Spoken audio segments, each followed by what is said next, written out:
Assalamualaikum warahmatullahi wabarakatuh. Kali ini kita akan membetulkan kipas gantung ya, ceiling fan yang bentuknya kayak gini nih. Ini mereknya merek Hyundai dan untuk penyakitnya muternya pelan. Sedangkan kalau kita ukur kapasitor ternyata kapasitornya masih normal ya. Jadi kalau udah kayak gini positif penyakitnya ada di dalam dinamo. Bagaimanakah cara mengatasinya? Yuk kita bahas bareng-bareng. Sebelumnya kita buka seal untuk debu ini ya, dan baut-baut juga. Dan untuk membukanya ini kita nggak bisa dicongkel ya, susah kalau dicongkel. Dan ternyata cukup dengan digedor-gedor aja pakai palu kayak gini, dan si tutup pun terbuka ya. Udah kayak gini, bagian atas sudah terbuka, tinggal ngurus yang bagian bawah. Bagian bawah juga kayak gitu ya, digedor-gedor aja pakai palu. Dan sisi yang nggak digedornya kita ganjel aja biar turun. Sebenarnya kita pernah pakai WD ya, nyoba kayak gini nih, tapi nggak tahan lama. Masalahnya ini bukan jatah WD sih, jadi emang si bearingnya udah minta diganti. Dan selanjutnya kita melakukan pencabutan bearing ya. Kita melakukannya dengan tracker ya, dan hati-hati aja ini jangan sampai numbur lilitan ya. Masalahnya ini lilitan kalau ketumur ini susah nyambungnya ya, karena merek Hyundai itu dari aluminium ya lilitannya. Jadi susah untuk kita sambung. Yang pertama udah kita buka ya, tinggal yang satunya lagi. Setelah semuanya terbuka, kita ganti bearing dengan 6202 ya. Tapi sebelumnya kita kasih grease dulu, biar kejadiannya nggak kayak yang bearing bawaannya.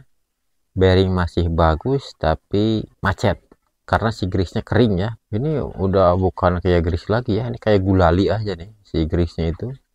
Jadi fungsi grease udah nggak ada lagi, padahal si bearing itu udah masih nggak kocak ya. Ini masih kenceng nih, bagus masih.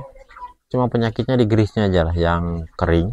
Nggak tahu juga nih Hyundai kok pakai bearing kayak gini ya.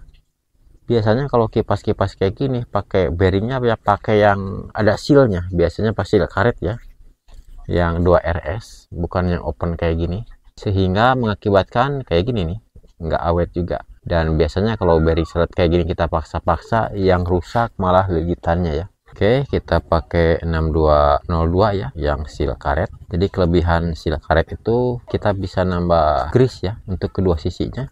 Masalah ini kalau grease bawaan bearing itu cuma asal aja ya, nggak banyak ya. Jadi kalau pengen lebih awet kita tambah aja. Jadi kita tambahnya full aja ya untuk kedua sisi. Jadi walaupun kelebihan nanti paling dia keluar sendiri lah ya. Masalahnya ini kan masih ada celah juga, nggak rapat-rapat amat ya, masih bisa keluar lah. Dan kelebihan dari penambahan grease kayak gini, seandainya kita tambah grease full, jadi kotoran-kotoran yang dari luar itu nggak bisa masuk ya. Beda halnya kalau dengan bawaan pabrik yang sealnya seadanya, jadi masih banyak ruang-ruang kosong sehingga ada kemungkinan kotoran-kotoran lain, partikel-partikel lain berupa debu atau air bisa masuk ya. Tapi kalau kayak gini aman-aman aja. Oke, selanjutnya kita pasang bearing pada posisinya. Dan untuk pemasangan bearing yang model kayak gini nih, ini kita nggak boleh pukul pinggirnya ya, tapi yang tengahnya yang mepet ke as itu. Kalau kita pukul pinggirnya, udah sebagus apapun bearing biasanya hancur kan. Jadi belum kita pakai udah kocak. Kalau kita mau pukul dari atas, bawahnya kita ganjel segede diameter dalam ini ya. Nah, pokoknya bagian luar jangan sampai kepukul ya. Nah, ini juga kita mukul bagian dalamnya ya, jangan sampai bagian luarnya. Oke, selanjutnya bagian atas ya. Sebenarnya bawah juga belum kamble, belum finish itu ya. Tapi kita pukul dari atas sambil di bawahnya juga diganjal, nanti masuk sendiri. Jadi mukul atas juga kayak gini pakai selongsong ya.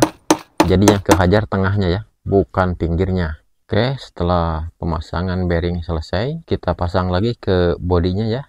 Jadi untuk pemasangan bagian bawah dulu dan bantalan tengah. Jadi untuk pemasukan yang casing bawah itu harus ada bantalan tengah ya. Kalau nggak ada bantalan tengah susah juga masuknya, masalahnya nggak bisa lurus. Tapi kalau udah ada bantalan tengah itu udah positif lurus ya, jadi kita tinggal gedor-gedor dikit aja udah masuk. Dan selanjutnya kita pasang tutup atas dengan gedor-gedor dikit pakai palu ya, yang penting bisa masuk dan baut bisa nyangkut semua. Dan untuk perekatannya yang lebih sempurna, kita pakai baut aja ya, dipolin bautnya. Dan baru kita pukul-pukul untuk mencari-cari kelonggaran putaran. Setelah itu baru kita melakukan pengetesan.